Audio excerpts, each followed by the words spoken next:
Welcome to the Deep Dive. Today, we are cracking open a set of sources that didn't just propose a new philosophy. No, not at all. They proposed a complete, self-guided path to truth, one that was really designed to revolutionize the sciences. A total system. We are diving into the monumental work of René Descartes, starting with the Discourse on method. That's the foundation. Yeah. And then we're going to rip through his scientific demonstrations in la dioptrique, which is optics, la météore, or meteorology, and la geometry. Right. This is so much more than philosophy. It's like the intellectual blueprint for a new scientific age. That's a perfect way to put it. We are tracing the intellectual journey of one thinker who decided, effectively, that the entire foundation of human knowledge, everything inherited from the ancients and the schools. All of it. All of it. It needed to be cleared away and rebuilt from the ground up, using only the tools of his own purified reason. And what makes this so fascinating is that our source material combines that core philosophical treatise, the Discourse, which gives you the rules, with 3 incredibly detailed scientific essays that immediately apply those rules. It's the method in theory and then immediately the method in practice. It's not abstract. He shows you how it works. It's an exercise in seeing the method put into rigorous practice right there on the page.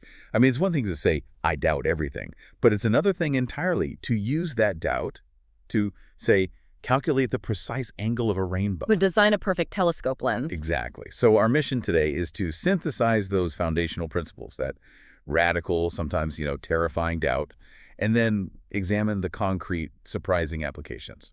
The big question we're really tackling is this. How can radical self-imposed doubt lead directly to new laws of nature, revolutionary optical designs, and even a precise geometric explanation for something that seems almost mystical, like a rainbow? So to start, we really have to appreciate how revolutionary his opening position was in the 17th century. Descartes begins not by claiming he's smarter than everyone else. Which was the standard move, right? Oh, absolutely. The norm among philosophers seeking fame. Instead, he observes a fundamental equality.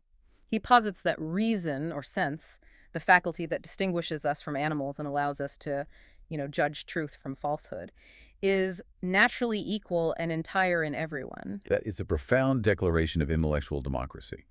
It suggests the problem isn't the hardware we're born with. Right. It's the software. It's the inputs. If everyone possesses the same universal equipment, then why is the world such a mess of conflicting ideas, endless arguments, and, well, all these contradictory philosophical schools? Because we apply that equipment incorrectly. That's his whole point. He notes that the diversity of opinions among philosophers is nearly as great as the diversity of customs among people, which suggests that relying on inherited knowledge is a major defect. A bug in the system. A huge bug.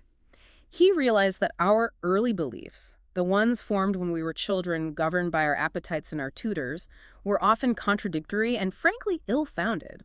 So the primary goal he sets is to learn to distinguish the true from the false in order to act clearly and surely in life. Instead of being constantly paralyzed by doubt or just led astray by custom. Precisely. He observes that beliefs held through custom or example are often extravagant and ridiculous, even if they're commonly approved by others. He realized he needed to gradually free himself from these errors, which, he says, cloud our natural light or reason and make us less capable of understanding reason itself. This is the realization that kicks the whole project off, isn't it? The mind is a structure, but it's a faulty structure because it was assembled piece by piece over time by all these different inconsistent builders. And that leads him straight to his famous architecture analogy. Okay, let's really unpack this analogy. It's the whole justification for tearing everything down. The source argues that works composed of many pieces by various masters, they just lack the perfection of works done by a single architect. He uses 2 really powerful images. First, think of the old, ancient cities that just grew organically from small villages. Right. Their streets are often poorly proportioned, they're curved, they're unequal, and just generally inconvenient because they follow the path of least resistance or the whim of various early builders. The chaotic medieval street plan, exactly. All those winding alleys. Now compare that to a regular city planned by a single engineer on a plane. Using a unified grid system, that systematic, singular design is superior. It's more logical, it's more efficient, and crucially, it's consistent. Yeah. And he applies this directly to his own mind. How does he phrase it? He says, the science is contained in books. having been composed and augmented little by the opinions of many different persons, are not so near the truth as the simple reasonings which a man of good sense can naturally make. I love that image. It perfectly illustrates why he feels he has to tear down his entire intellectual house, not just, patch it up. Yeah. Patching at the medieval city just hides the problems under a thin layer of plaster. But here we have to slow down for a really critical distinction he makes. This act of self-reform is immensely radical, and he knows it could be interpreted as dangerous. He has to be careful. Very careful. He is crystal clear that this self-reform applies only to his individual opinions, to clearing out his own intellectual house. He is not proposing to reform the state or the established order of the schools or, overthrowing everything in a city just to make the streets prettier. That's the strategic move, isn't it? He acknowledges that complex systems like nations are often better left alone. They've been sort of smoothed out and corrected by time, making them easier to live with than initiating constant change. It allows him to claim this radical internal freedom without sounding like he's advocating for, civil unrest. But the big question is, can a person actually operate while their entire mental foundation is undergoing renovation? I mean, how do you live your life? That is the practical challenge. If you declare everything you previously believed to be suspect, how do you decide what to do tomorrow morning? That leads him to the necessity of establishing a provisional moral code. The temporary lodging. Just as one needs temporary lodging while rebuilding a home, he needed simple, clear rules to guide his actions in the interim. This was not the final moral truth, but just a temporary shelter. And he lays out, 3 or 4 maxims to guide his actions while his reason is being reformed? What are these practical temporary rules? They're fascinating in their pragmatism. The first was to obey the laws and customs of his country, holding fast to the religion he was instructed in, and in everything else, governing himself according to the most moderate and least extreme opinions. So rule 1 is basically, don't make waves, keep a low profile socially. Right. It ensured social stability during this very intense intellectual process. The second maxim was to be firm and resolute in his actions, following even the most doubtful opinions once he had chosen them, as if they were absolutely true. The lost in the forest analogy. Yes, that's the one. He says travelers lost in a forest shouldn't just wander aimlessly. They should resolve to walk straight in one direction. Even if that direction was chosen by chance, it will eventually lead them somewhere, which is better than staying stuck in the middle of the forest. That's crucial. Resolve is more important than immediate certainty when it comes to action. It prevents the paralysis of doubt in practical day-to-day life. Precisely. And the third, and perhaps most philosophical maxim, was to always endeavor to conquer himself rather than fortune. Change your desires, not the order of the world. It's very stoic at its core. If something is truly outside his power, he would judge it to be absolutely impossible, and therefore just cease to desire it. This gave him tranquility and freedom from worry. And the fourth maxim is really the engine of the whole project, right? The mandate for the method itself. That's the meta-maxim, yes. Setting aside all his previous opinions, reserving only the truths of faith, and resolving to employ his own judgment to examine everything else when the time was right.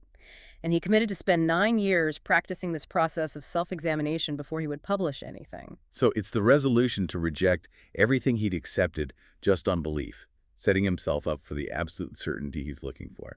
He's clearing the ground, building the temporary shelter, and sharpening the tools. Okay, let's see the tools at work. So, having established that provisional morality, he can now initiate the complete intellectual demolition. This is the core engine of the method. He resolves to put every single previous belief on trial, feigning that everything is false.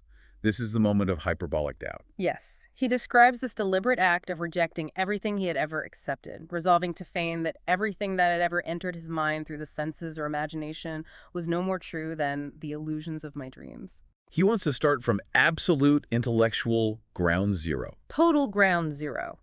He suggests that even when we're asleep, we can imagine things that seem perfectly clear and distinct, but which are absolutely false when we wake up. Therefore, all sense knowledge has to be subject to doubt. And this is where the paradox happens. This radical act of rejection immediately, instantly, yields the first undeniable truth. Because the act of doubting requires an actor. It's instantaneous, a total stroke of genius. Immediately following this comprehensive doubt, this act of thinking everything was false, he observes that it was necessary that I, who thought it should be something. You cannot doubt that you are doubting. The existence of the doubt proves the existence of the doubter. And this becomes his first certainty, the foundational pillar. Cogito, ergo sum, I think, therefore I am. It was so firm and distinct that it couldn't be shaken by even the most extravagant suppositions of doubt. He's proven his own existence as a thinking thing. A substance whose whole essence consists only of thinking, and which requires no place nor depends on any material thing. Right, so the only thing he knows for sure is that he is a res cogitans, a thinking substance. Yeah. But this is the moment where I think a lot of modern listeners might raise an eyebrow. I'm sure. Having established the certainty of his own thinking existence, he immediately uses this to prove the existence of God or the perfect being. Wait, isn't that putting the cart before the horse? The entire project was built on throwing out inherited knowledge. Doesn't relying on the mere idea of perfection compromise the whole project of radical doubt? I mean, that idea itself seems inherited. That is the central philosophical challenge, absolutely. And Descartes' answer lies in the rigor of his logic, which he believes mirrors his geometric proofs. He reflects on the very nature of the self he just discovered. He knows that the self he just discovered is imperfect. Why? Because it's a self that doubts, and doubting is less perfect than knowing. From there, he recognized that he possessed the idea of something more perfect than I was. The reasoning is a quantitative comparison of ideas. Exactly. He argues that this idea of absolute perfection could not have originated from him, an imperfect being, because the cause must be as great as the effect. A stone can't produce heat greater than the heat that was required to create it. So the idea had to be put there by a being who is actually perfect. That's his argument. And then comes the powerful proof of perfection and existence, which leverages geometry. The ontological proof, restated. Yes. The idea of a perfect being must include existence. He compares it to geometric truths he holds as certain. Just as the idea of a triangle necessarily includes the property that its 3 angles are equal to 2 right angles. Or a sphere's parts are all equidistant from its center. Right. Existence is an intrinsic and necessary property of absolute perfection. You cannot conceive of a perfect being that lacks existence. He argues that would be a contradiction. So the conclusion is stunningly assertive. The existence of the perfect being is at least as certain as any demonstration in geometry. He believes he's successfully navigated radical self-doubt to establish a foundation for both his inner self, the mind, and for God, using pure logic derived from internal reflection. And this clarity comes from recognizing the distinct nature of the soul versus the body. Yes. He notes that the difficulty many people have in knowing their soul or mind is because they never lift their mind beyond sensible things. We try to imagine the mind. We do, and that's the mistake. We're so accustomed to considering everything through imagination, a mode of thought he reserves strictly for material, extended things, that we mistake the nature of the mind. The mind is unextended. It's defined only by thought. It can't be pictured. So if you try to imagine the soul, you're just going to fail because imagination is the wrong tool for the job. Precisely. Only pure intellect, which is the instrument he has just proven exists with certainty, can grasp the mind. And by this separation, the mind and body are of entirely different natures. He calls the soul the pilot in the ship of the body. That clears the philosophical ground. He knows that he thinks, and he knows why his thinking can be trusted, because it's grounded in the truth of God and the self. Now he can finally turn to the material world, the extended thing, and subject it to his new laws of reason. The transition here is so important. Having established the existence of the thinking self, the immaterial, he's now free to investigate the body and the physical world as a purely material, extended substance. Right, without worrying about whether those material laws somehow diminish the soul. They're separate categories. Entirely. Moving from the metaphysical to the physical, he transitions by presenting a radical material world hypothesis. He proposes a thought experiment. Okay. Imagine God created matter, which is merely extension in length, breadth, and depth in the fundamental laws of motion. He then suggests that if we just let this primordial matter operate according to these laws over a long enough time, purely material things could spontaneously evolve to become the complex structures we see today. Why the evolution hypothesis, though? Why not just say God created it all fully formed? He states that the nature of things is much easier to conceive when they are seen born little by little, rather than considering them as already completed.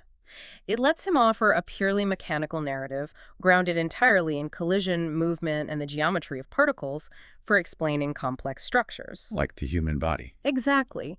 Which brings us to the famous concept of anatomy as a divine machine. He supposes that God formed the body of a man with the exact exterior figure and interior organs similar to our own, using only the matter he has described, but, and this is key, without putting a rational thinking soul in it. So it's a biological It's a automaton. marvelous, intricate device. It's a machine made by the hands of God, which is incomparably better ordered and has more admirable movements than any machine invented by humans. Critically, every movement, every biological function, digestion, sensation, circulation is purely mechanical.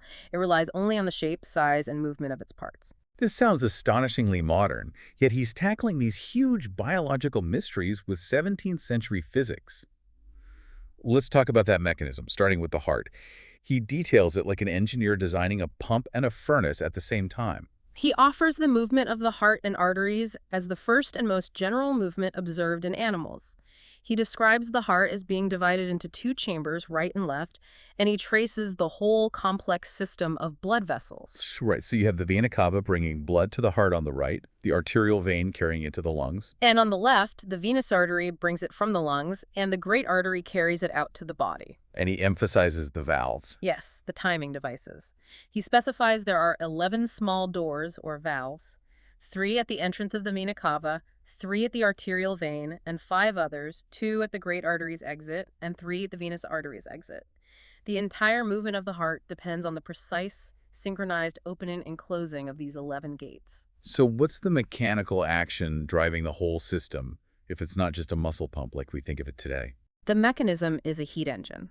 This is the most original and, well, ultimately incorrect part of his system, but it's brilliant in its internal logic. Okay. He asserts that the heart's heat, which he believes is always greater there than anywhere else in the body, is so intense that it's capable of rapidly causing any drop of blood entering its cavities to swell promptly and dilate. So like a tiny internal steam explosion happening inside the chamber. He's exactly like that. He compares it to dropping liquid into a very hot vessel or a highly volatile chemical that instantly vaporizes. Wow. So when blood enters the two cavities, the heat causes it to swell instantly. This dilation forces the blood out. The swelling immediately pushes and closes the 6 small valves at the entrances of the veins, preventing any backward flow. And at the same time, it must open the other ones. Simultaneously, it opens the 5 other valves at the arteries' exits, causing the blood to travel throughout the body. Then, when the blood subsequently cools, which takes about the time of a single beat, the heart deflates, the 5 arterial valves close, and the 6 venous valves reopen, allowing the next drop of blood in to repeat the cycle. It's a purely passive, hydrostatical explanation for circulation, all driven by heat. It explains the pulse and the constant flow, and it's an intellectual structure that relies entirely on physics, rather than some unexamined vital spirit moving the blood. And this movement generates the very substance needed for life and sensation, the animal spirits. The heart doesn't just pump blood. In his view, it refines it. The movement of the limbs, the nerves, sensation itself, all explained by these spirits. All of it. So how are these spirits described? What are they physically? They're not abstract at all. They are described as a very subtle, pure, and lively flame, composed of the most agitated, most refined, and penetrating parts of the blood. They rise continuously and in great abundance from the heart into the brain via the arteries. And why the brain? Because the arteries leading there from the heart are the straightest path. It's simple mechanics. So the brain is simply the distribution center for this refined fuel. Precisely. Once in the brain, these spirits are stored in small cavities. When the body needs to act or sense, these spirits pass through the nerves into the muscles, causing all the movements of the members. He even suggests that the nerves themselves are composed of these little filaments inside fine tubes. So one set of tubes for sensation, another for action. The tension or movement of these filaments transmits sensation back to the brain, and the flow of the animal spirits through the tubes transmits movement out to the limbs.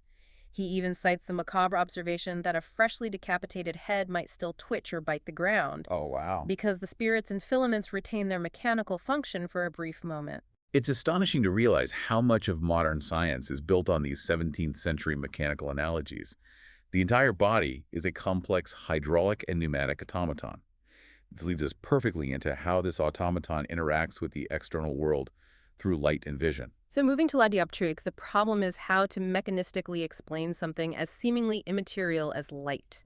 Descartes can allow for a vacuum. Nature abhors a vacuum, in his view, so all of space must be full of matter. That brings us to the nature of light itself. What is it?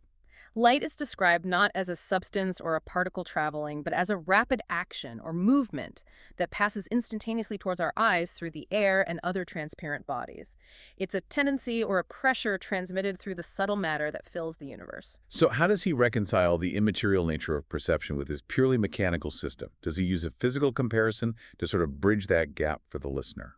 He uses one of his most memorable analogies. Light is compared to a blind man's staff. The staff itself is just wood, but the forces, the resistance, the vibration, the movement transmitted through it act as the organ of a sixth sense, allowing the blind man to see with his hands. Oh, okay. Light is merely the instantaneous action transmitted through the air to our eyes, just as the staff transmits action from a remote object to the man's hand. And this allows him to treat light mechanically as pure motion and subject it to the laws of impact. That's where the mathematics of refraction come in, with the famous tennis ball analogy. The law of refraction is where the rubber meets the road. To understand refraction, the bending of light when it enters a new medium, the movement of light is compared directly to a tennis ball hitting a surface. If the ball is moving through air and hits a canvas that is weaker than the air, it will be deflected in a certain predictable way. The comparison is used to deduce the precise quantity of refraction. So if the light, or the ball, enters a new medium like glass or water, it has to move through that second medium more or less easily than the first.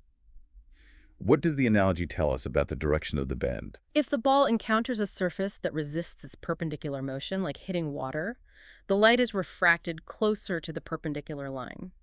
He deduced that the change in direction is proportional to the difference in the force exerted by the two mediums and the angle of incidence. The speed, or tendency to motion, must be maintained in the direction parallel to the surface, but the perpendicular motion is changed. This mechanical derivation allowed him to formulate Snell's law mathematically. And the analogy also elegantly clarifies reflection, right, where the ball just bounces back. Indeed. If the tennis ball is pushed too obliquely on the surface of the water or canvas, if the angle of incidence is too high, the perpendicular force is too weak and it will not penetrate but rebound. That's reflection. And he gives a striking practical example. He does, the cannonball. If it's fired too low, it will skim the water's surface and rebound, sometimes injuring people on the opposite bank, far from the intended target. The laws governing the rebound of a tennis ball are mathematically identical to those governing the reflection and refraction of light. Okay, so now we turn to the observer. We know that objects imprint these sufficiently perfect images on the back of our eyes, like a dark room, a camera obscura. The geometry of the eye is perfect, but the image is reversed. Left on the object appears on the right of the retina, and vice versa, and it is diminished and shortened relative to distance and perspective. And this is a point of potential confusion. How do we see the world upright if the image is inverted? Does the mind, the pilot, have to somehow flip the picture? No, absolutely not. That would require a second set of eyes for the soul to be the image, which just leads to an infinite regress. Instead, he says, the mind is connected to the body in a way that movements in the brain caused by the image are simply instituted by nature to cause certain sensations. Like size, distance, color, and figure. Right. The mind does not contemplate the image itself. It interprets the pattern of movement caused by the light. The movements simply correlate to the external reality. So if the image on the retina is just a signal, how does the mind process distance? That seems like a really complex geometric problem. Distance is perceived through a kind of natural geometry. We don't calculate it consciously, but the body does the work. This geometry uses two main cues. First, the angles formed by the eyes turning toward an object, the effort of convergence. And second, if only one eye is used, the necessary slight shift in position of the head or the variations in the object's appearance. Similar to how a surveyor would work. Precisely. The process is a form of imaginative reasoning. Surveyors measure distance by taking readings from two different stations to form a triangle. The mind does the same thing naturally, using the separation of the two eyes or the movement of the head as the baseline. We also judge distance by clarity. Looking at two objects on the sea, the one whose figure is less distinct is naturally judged to be farther away. Because the light carrying the image has been scattered more. Exactly. This application of the method understanding vision entirely mechanically It allows him to circle back to the central difference between man and animal, confirming the need for that separate, rational soul he identified in Part 2. He offers the ultimate litmus test, the machine test. He says if a machine were constructed with the organs and exterior figure of an animal, like a monkey or an elephant, we would have no means of knowing it was not of the same nature as a real animal. It could perfectly mimic all animal actions driven by instinct. But the crucial distinction comes when the machine tries to resemble a human being. That's right. If a machine resembled a human body and perfectly imitated our actions, it would fail in two decisive, specific ways, which prove the absence of reason and the necessity of the rational soul. First is language. First, it could never use true language arranging diverse words to convey thoughts and respond meaningfully to what is said in its presence, demonstrating thought. He notes that the most stupid or insane human can do this, but the machine cannot. Parrots can utter words, but they cannot speak as we do. And the second failure. Second, it could not act from knowledge or reason, but only from the disposition of its organs following fixed patterns. Like a clock tells time, but only by the force, position, and figure of its parts, not by true understanding. If the machine were designed to do one thing perfectly, say retrieve an object, it would fail entirely if the external conditions changed slightly. Whereas a human, acting from reason, can adapt to infinitely varied situations. Right. But if an animal machine can perfectly mimic behavior and only lacks the human organs for articulation, like the tongue and vocal cords, how can we ever know it truly lacks reason? Isn't the lack of language maybe just a failure of articulation, not a failure of thought? He addresses this by arguing that if they had reason, they would demonstrate it through some means, even if not perfect, human speech. Their actions show pure instinct and zero intelligence in tasks outside of that instinct. A magpie will repeat words, but it can't string them together to convey a new, abstract thought. So the difference is qualitative, not just a lack of the right organs. He concludes it is. This two-part distinction language and generalized adaptability is his proof that animals are complex automatons, entirely governed by material laws, while humans possess the non-material reasoning soul. This is where Descartes takes his mechanical philosophy and applies it to the weather, or meteors in the ancient sense.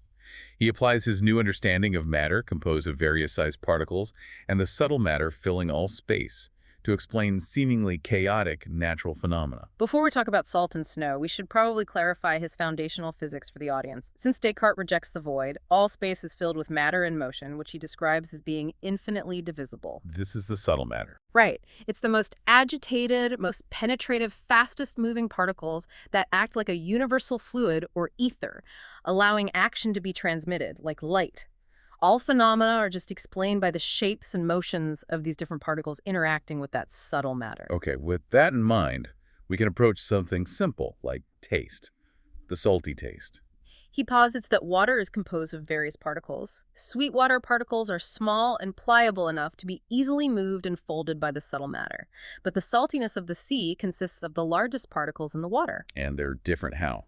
These particles are too large or too rigid to be bent or folded by the action of the subtle matter. Because they're rigid, they have sharp points and edges, giving them a sharp and penetrating taste that irritates the tongue. This also explains why the sea is salty. It's the receptacle for these largest, least pliable particles left behind after evaporation. The world is literally grinding down into particles of different shapes and sizes. And the mechanism for changing water into ice or snow is equally mechanical, right? It all relies on the subtle matter. The physics of ice and snow relies entirely on particle movement and velocity.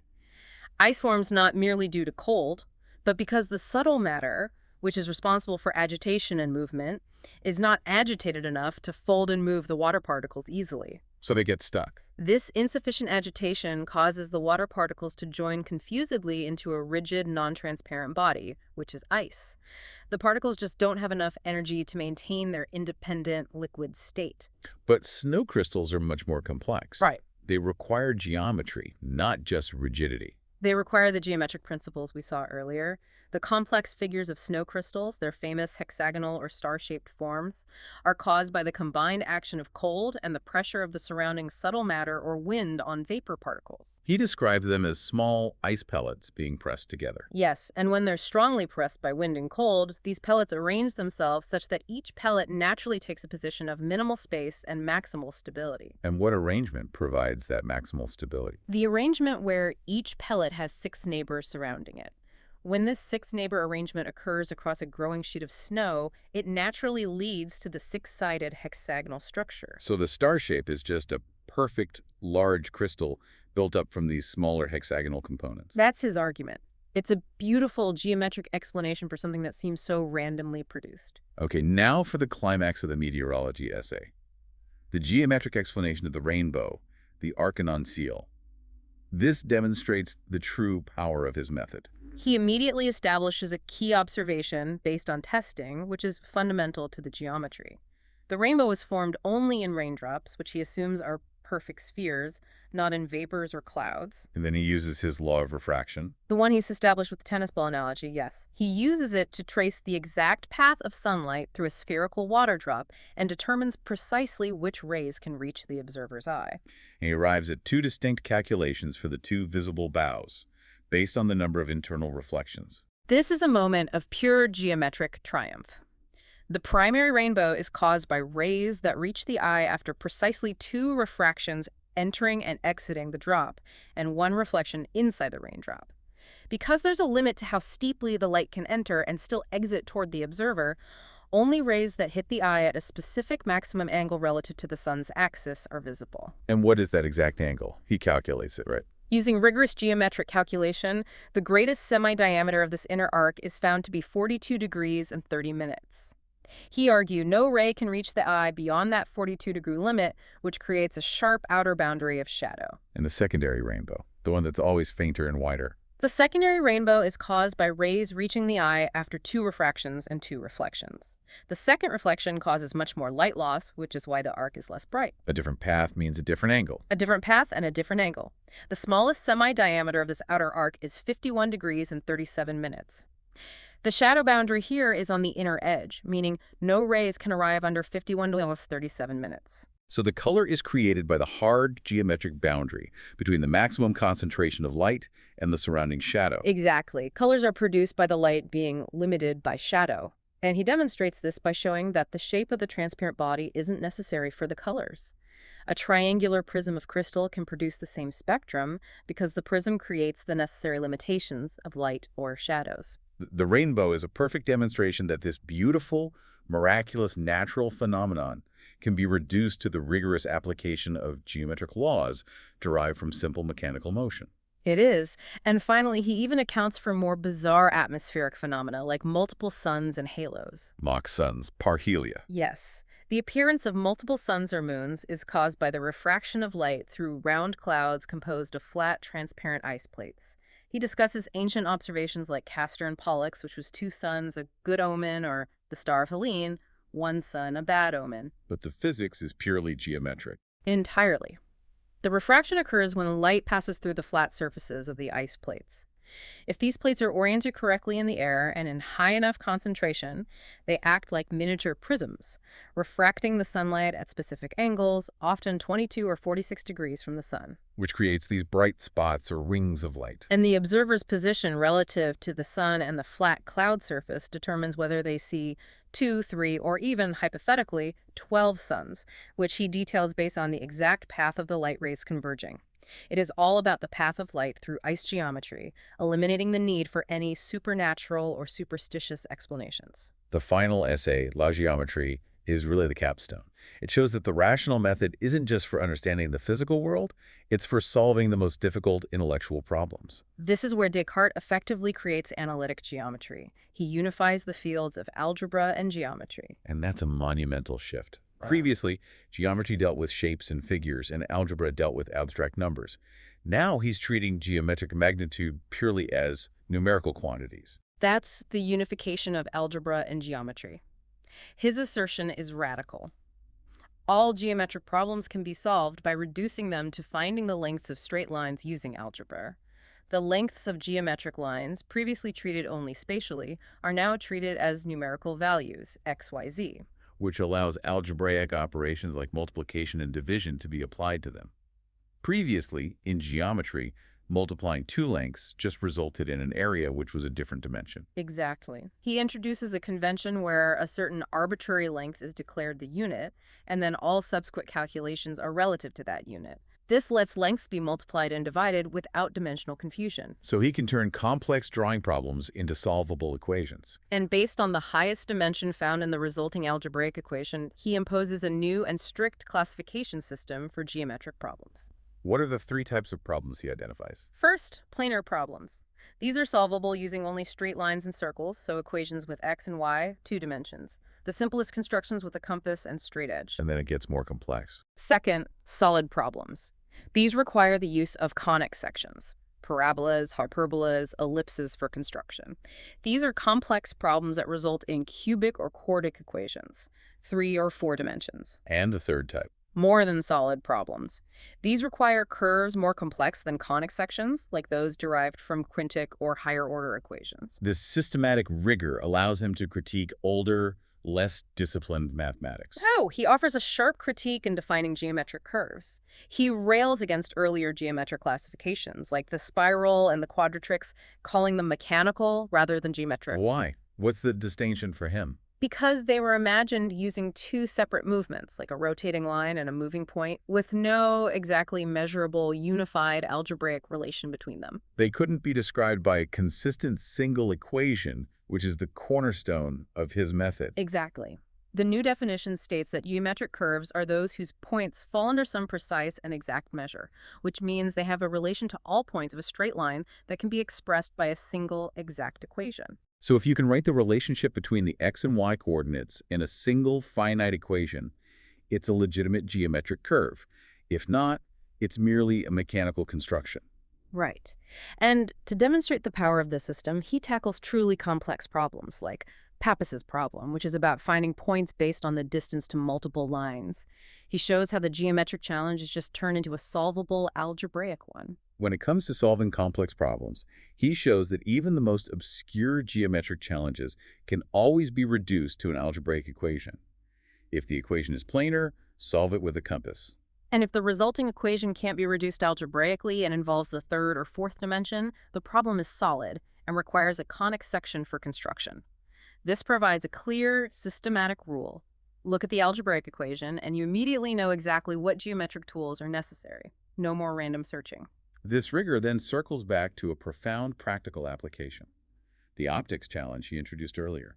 He lamented the difficulty of making perfect lenses. Yes. The new geometric methods are necessary for designing superior lenses. He proves that for light to converge perfectly to a single focus point, lenses must be constructed with non-spherical curves, specifically hyperbolic or elliptical curves. Because standard spherical lenses always introduce spherical aberration, blurring the image. They do. So if the math says we need a hyperbola or an ellipse, how do his schematics physically translate that curve onto a piece of glass? What mechanical parts make the curve exact? This is the ultimate demonstration of the method, pure reason leading directly to physical engineering. He provides detailed instructions complete with machinery schematics for grinding hyperbolic lenses. He actually drew up the plans for a machine. He did. The machine involves fixed rulers and rollers that constrain the movement of the grinding tool, which is often tipped with a diamond point, in a way that geometrically forces it to trace the hyperbolic curve as the lens rotates. He states that lenses whose figures are composed of hyperbolas and straight lines are the easiest to grind. The machine literally translates the algebraic equation of the hyperbola into the physical shape of the glass. It does. So the entire chain holds up. Radical doubt leads to pure reason, which discovers the geometric laws of matter, which then allows us to design highly specific mechanical instruments, like hyperbolic lenses, that perfect our ability to perceive the material world according to the laws of that same pure reason. It's an almost unimaginable intellectual scope, isn't it? We've moved from contemplating one's own undeniable existence, the absolute solitude of the thinking self, to designing a rigorous system that provides the exact angle of the secondary rainbow. 51 degrees, 37 minutes. Exactly. And schematics for grinding complex hyperbolic lenses. This truly is a systematic, total approach to knowledge, unified under a single set of 4 rules. The power of this system lies in its portability. The same method applied to the existence of God is applied to the geometry of a snowflake or the mechanism of the heart. It demonstrates the immense power of self-guided inquiry. I think the revolutionary nature of Descartes' work is not just in what he discovered, but in the insistence that by starting with a handful of clear, rational, rules-breaking problems down, proceeding from the simplest to the most complex, and applying ruthless consistency, you can rebuild all of knowledge. And he shows how those fundamental rules yield verifiable, practical results. And that confidence in reason is what truly defines the Enlightenment. The sources close with this astonishing promise to you, the listener. Okay. Once you have understood the underlying principles of the world described in these sources, the mechanics of the clouds, the light, the salt, and the body, it means that you will see nothing in the clouds in the future which you cannot easily understand the cause of, nor which gives you reason for admiration. The end of admiration. Everything becomes comprehensible through mechanism and geometry, a perfect synthesis of his project. So here's the provocative thought for you to consider. If one single thinker in the 17th century could start from a position of absolute doubt and rebuild a working model of the entire known universe that was this systematic and detailed, What would happen if modern knowledge, our vast, specialized, and often contradictory body of information, was subjected to the same ruthless, self-imposed hyperbolic doubt today? What foundational truths of the 21st century would stand, or what would crumble away like the ancient, poorly proportioned cities of old? We'll let you chew on that one. This has been The Deep Dive.